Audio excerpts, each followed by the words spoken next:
And about the same time, it looked as though a snake struck at him and he yelped. Oh no, was it really a snake? Did Bandit get bit? Stay tuned to the end and find out in this episode of Papa and the Bandit, entitled Bandit versus the Snake.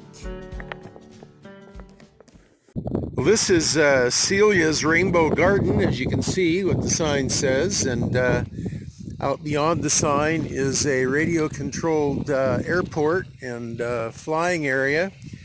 There are saguaro cacti all over out here. There's a saguaro forest that's really cool that we might be able to get a picture of. There's a disc golf course out here, and there's a lot of activities for kids and adults, ball fields and things like that. This is Celia's Rainbow Garden here. Originally it was built to commemorate the life of a little quartzite girl who passed away, and it actually looks like there are graves out here. Might be a children's cemetery. That's what I'm thinking. Celia's Rainbow Garden.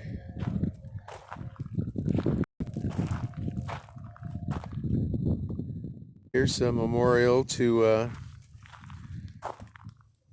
Margaret Lazard. Lots of antique memorabilia.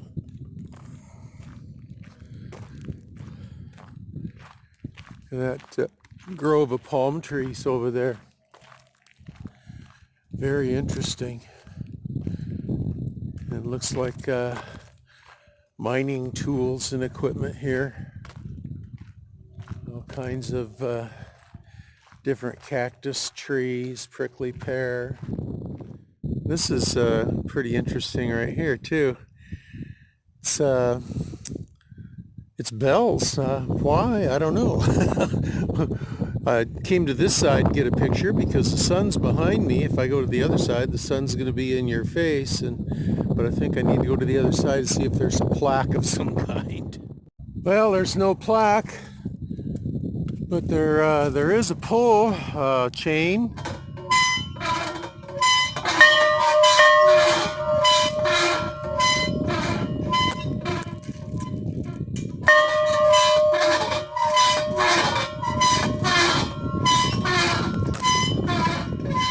Yeah, well, here is at the entrance is a butterfly constructed out of desert rocks, and then above it name placards for many of the folks that are buried here, I presume.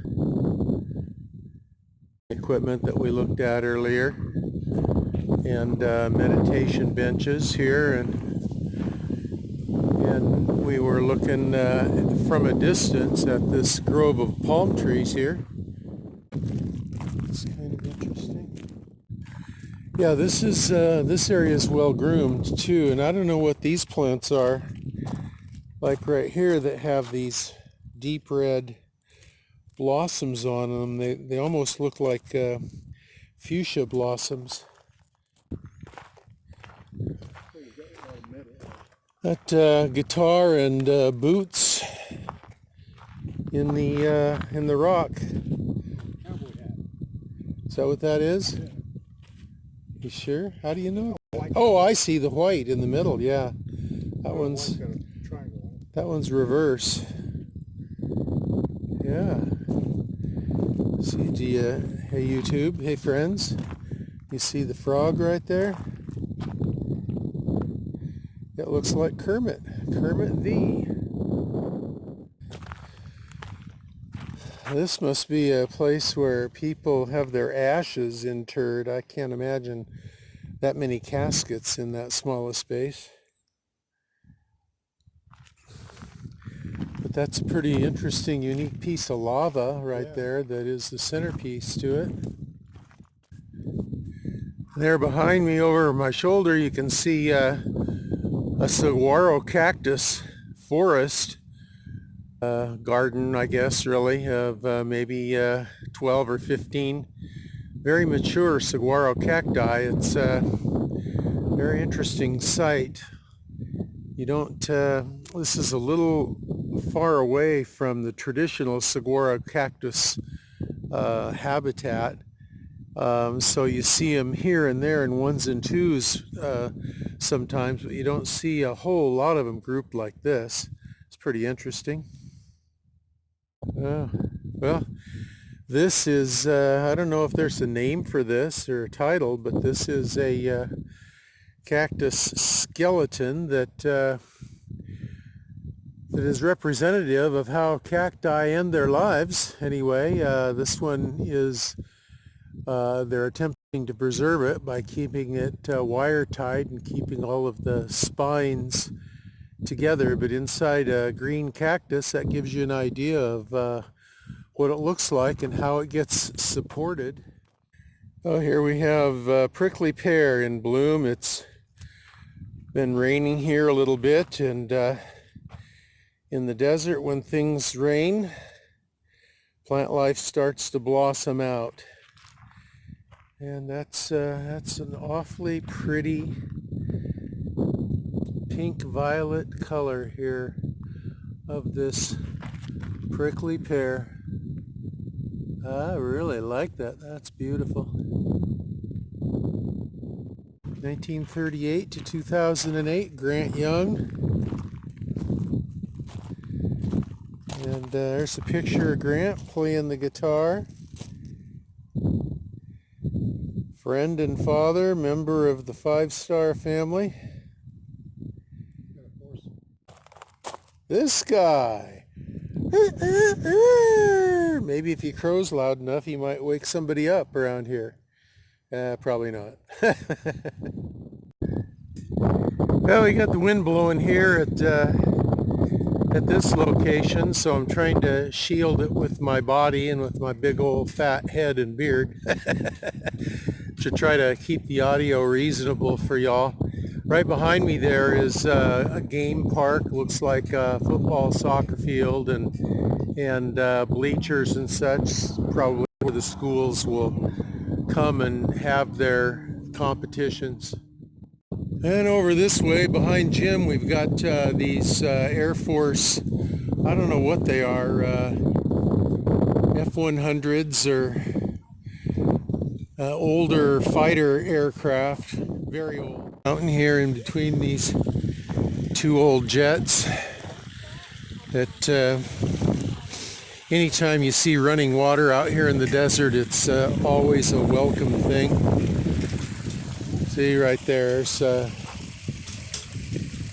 Quartzite Garden Club project right there.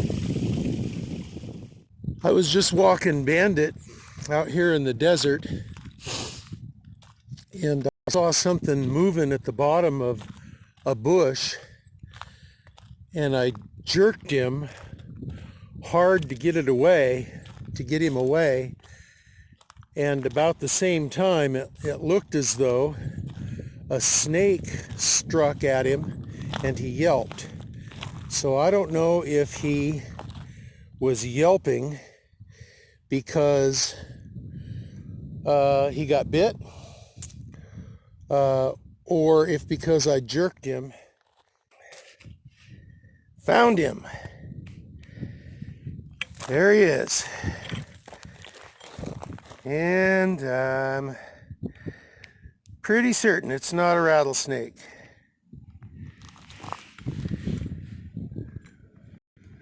But he's definitely a snake. All right, friends. Well, Dale was walking his dog. And I ended up walking my snake.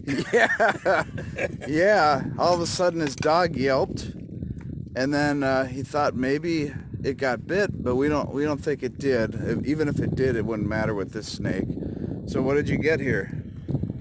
I don't know. It's about a 3-foot long desert snake. It probably eats geckos and mice, and but he's got no rattles on his tail. His tail is stuck on it. His tail has no rattles on it. It's just long and pointed. When I tried catching him, he was shaking it like it was a rattlesnake, like it was he was trying to decoy and frighten me away or something. But nope, you can see his fat belly there where he had a gecko for breakfast or something. And in the words of Steve Irvin, oh, he's a little cutie. Isn't he gorgeous? So are you going to eat it?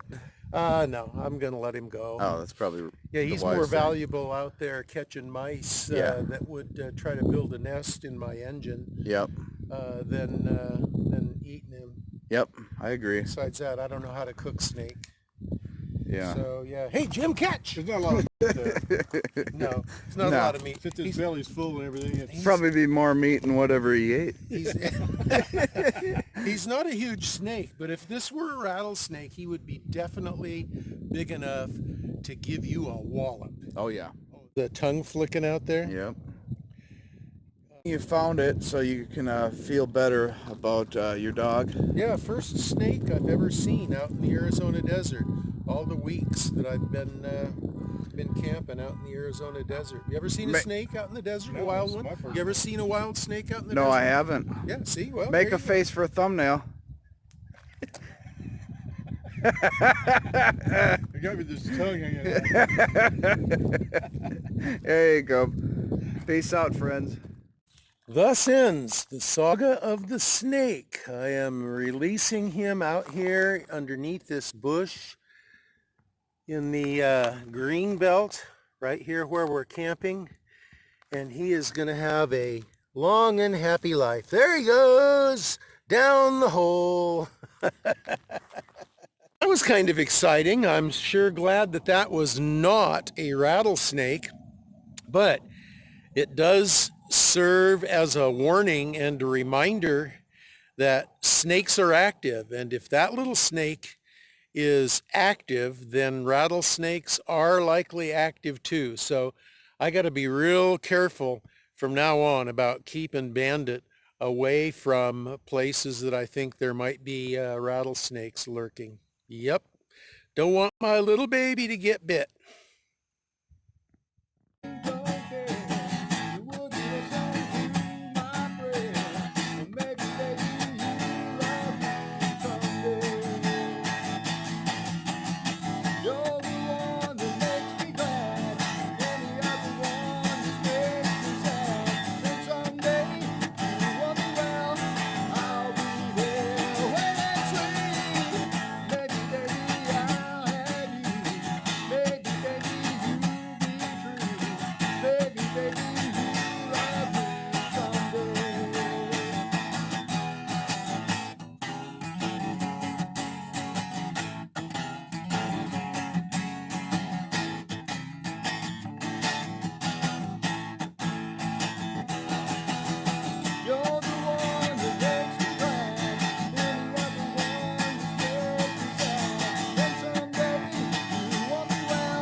So thus ends the saga of the Bandit and the Snake.